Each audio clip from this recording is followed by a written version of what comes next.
The minute you begin opening up your Bible, reading the Old Testament, it's easy to begin to be overwhelmed by the sheer volume and density of what you're trying to read.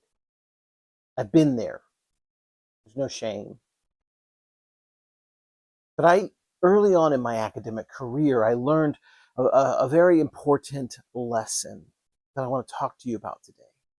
That the Bible, for as big and varied as it is really just organized around a series of a few themes. And if you begin to see those themes, you see how they are there from the beginning to the end, and they sort of weave their way through the entire biblical narrative. And then when you begin to identify those themes and pick out them as you go along, understanding the Bible and getting a sense of what it's trying to say becomes easier and easier. And I want to talk today about one of the most important themes, that of failure.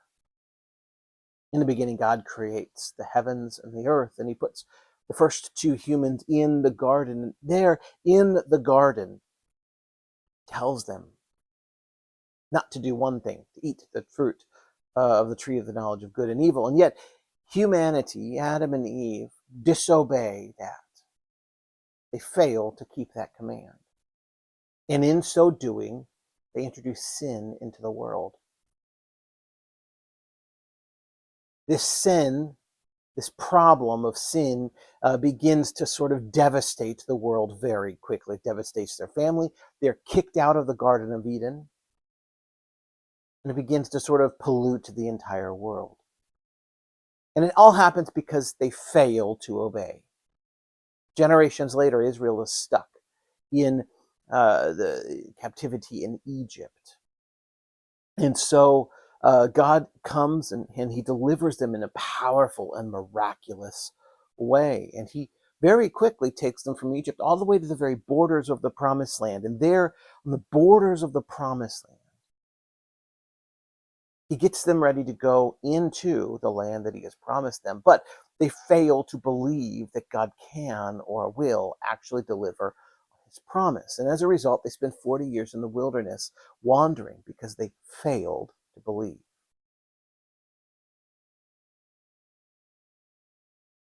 When they finally get into the Promised Land, almost immediately from the moment they step foot into the Promised Land, they begin to disobey God. They fail to listen to him. And the whole promise here is that you will have this land and you will live in it forever, as long as and if you merely obey the covenant that I have given you. Don't. Generation after generation of people fails to obey God in the Promised Land.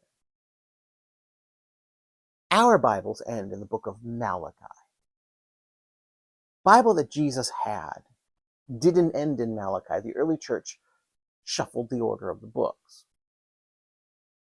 Jesus' Bible, the Old Testament, Paul's Bible, the Old Testament, ends not with Malachi, but the books of 1st and 2nd Chronicles. And this book of 2nd Chronicles ends not with the glorious fulfillment of God's beautiful purpose in Israel, but with its failure. They're carted off to Babylon because of generations of failure to obey and heed what God has told them to do. The irony of this whole thing, though, this whole story of failure, which appears throughout the full length of the Old Testament, is that God is at work in, through, and for Israel throughout this whole story. We can see it everywhere. The very beginning, as the world is so polluted by sin that God looks on the world and is sorry about what he's made, he sends a flood to judge the world and to cleanse it. But no sooner does Noah and his family step out of the ark before they begin to fall into the same habits and patterns and problems that caused the flood in the first place. Throughout the entire time, the 40-year wandering in the wilderness, when the people who failed to believe that God could bring them into the Promised Land, when they wander in the wilderness, God is almost every single day throughout that entire 40-year period is is meeting them and doing miracles in their midst. He's feeding them, he's protecting them, and all kinds of things, good miracles and some pretty scary ones, which we will deal with. God is there, and the failure is still there. And in the promised land, he sends first judges and then prophets and priests and kings to warn Israel and to call them back into faithfulness with him. That is to say, all along this journey of humanity's failure, God is there working in and for and with his people in the midst of that failure. And this is where I want to say something that is controversial, maybe, or at least surprising. You see, failure is so central to the entire story of the Old Testament that it doesn't just touch the story of humanity.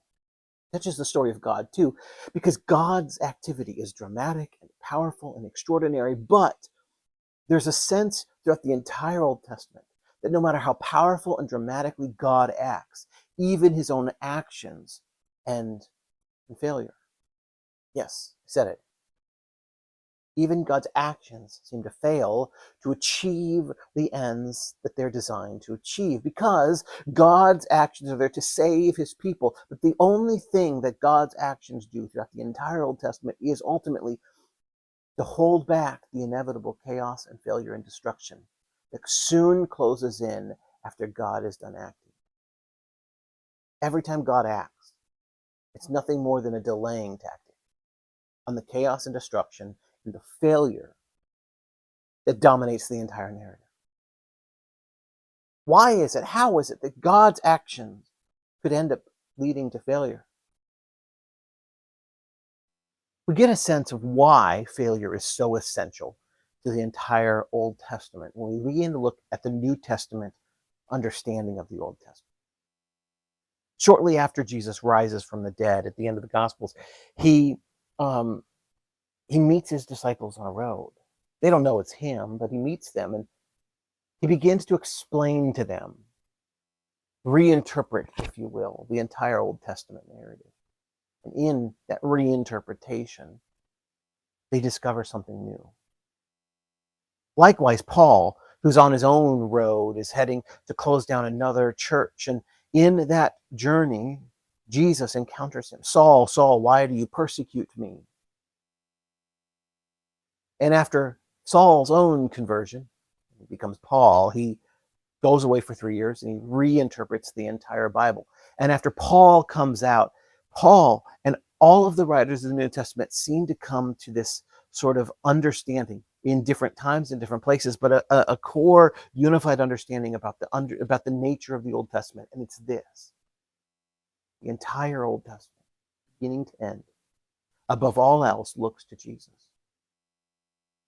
We think about and we talk about how Jesus fulfills the Old Testament, fulfills prophecies in the Old Testament. And we have a very restricted view of what that means. For example, we say that when Jesus fulfills the Old Testament, it's this idea that there's a few prophecies like Isaiah 53, and a few others that prophesy about who the Messiah is going to be and what he's going to do. And Jesus comes and he fulfills those prophecies. And that's true.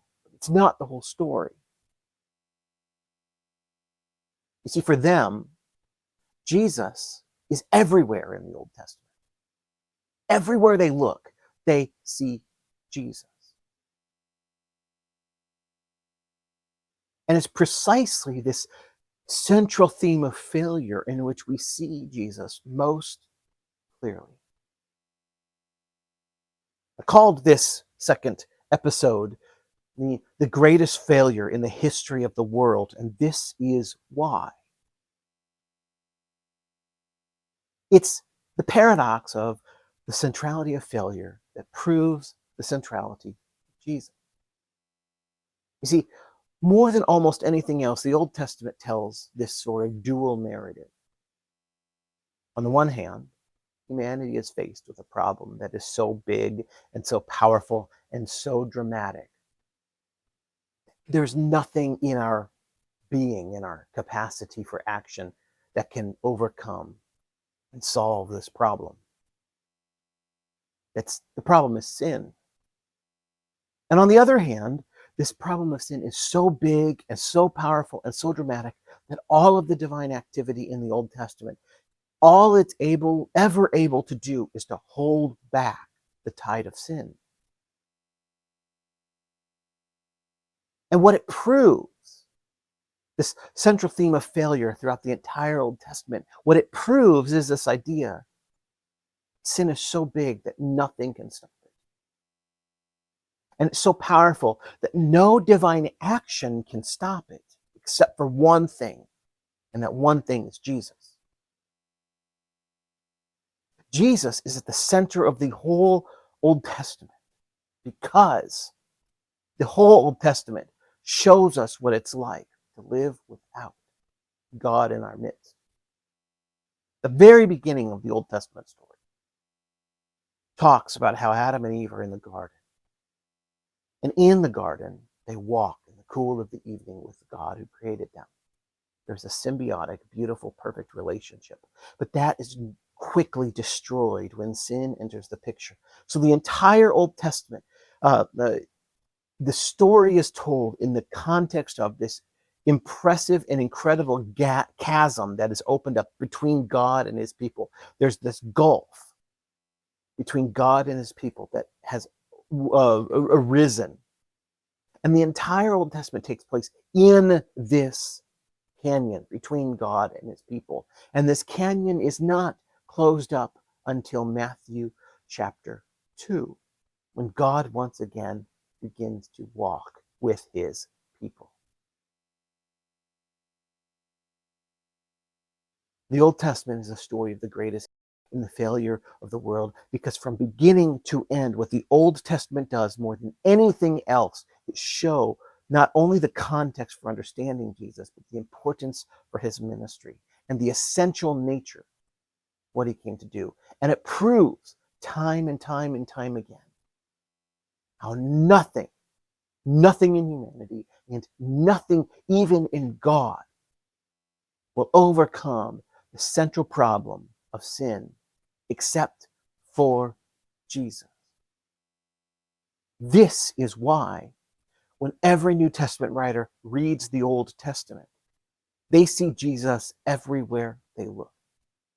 He is at verses and at phrases within verses, but he is also promised in the grand sweep and scope of the entire story.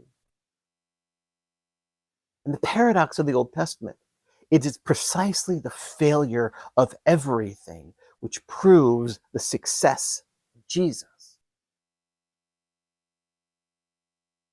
In the next episode, we're going to be looking at the book of Genesis in particular. We started with the whole Bible. Now in this episode, we looked at the Old Testament. Now we're looking at Genesis. We're going to look specifically at how 3 verses explain the entirety of the book of Genesis. Just 3 verses. If we understand 3 verses, we can make sense of all 50 chapters. If you don't know what those 3 verses are, stay tuned, because it's really cool and it's really incredible. See you next episode.